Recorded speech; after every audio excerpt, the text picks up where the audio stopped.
जी हाँ, जमी बोलेगी गगन बोलेगा। जी हाँ, जमी बोलेगी गगन बोलेगा, कली बोलेगी चमन बोलेगा। जी हाँ, जमी बोलेगी गगन बोलेगा, कली बोलेगी चमन बोलेगा। पूछोगे मोहम्मद मोबिन के बारे में तो जी हाँ, पूछोगे मोहम्मद मोबिन के बारे में तो डिमिया मधेली का कन कन बोलेगा, डिमिया मधेली का कन कन बोलेगा। जिसका मुझे था इंतजार, डिमिया मधेली के जनता थे बेकरार। ओ घड़ी आ गई मोहम्मद मोबिन को पैक्स अध्यक्ष बनाना है, किसानी समस्या को दूर भगाना है।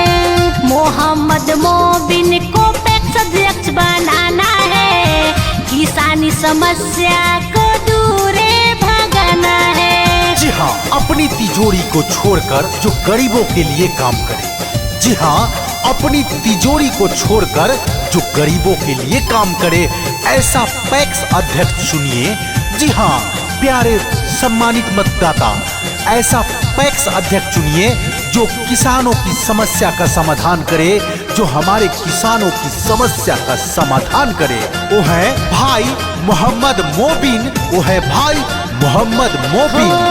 कर्मठ जुझारू है पढ़ते आसी, डिमिया मधेली के सबके विश्वासी।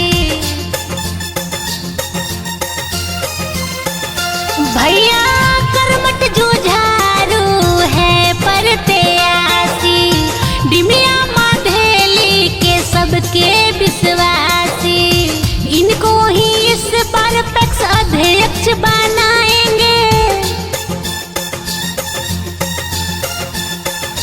हो सारे किसानों को संकट को मिटाएंगे, मोहम्मद मोबिन को पैक्स अध्यक्ष बनाएंगे। ओ घड़ी आ गई मोहम्मद मोबिन को पैक्स अध्यक्ष बनाना है, किसानी समस्या को दूर भगाना है। मोहम्मद मोबिन को पैक्स अध्यक्ष बनाना है, किसानी समस्या को दूर भगाना है। जी हाँ, इस बार पैक्स अध्यक्ष के चुनाव में ईमानदार प्रत्याशी हैं भाई मोहम्मद मोबिन, और आप अपना एक एक कीमती वोट पैक्स अध्यक्ष के चुनाव में मोहम्मद मोबिन को दें। कहना मानेंगे भाई मोहम्मद मोबिन का, लाज बचाएंगे डिमिया मधेली का। भैया कहना मानेंगे भाई मोहम्मद मोबिन का, लाज बचाएंगे डिमिया मधेली का। किसानों का सेवा करना कर में हमारा है।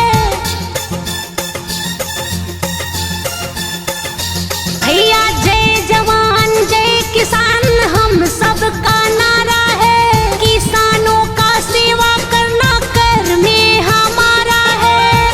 ओ घड़ी आ गई मोहम्मद मोबिन को पैक्स अध्यक्ष बनाना है, किसानी समस्या को दूर भगाना है। मोहम्मद मोबिन को पैक्स अध्यक्ष बनाना है, किसानी समस्या को दूर भगाना है।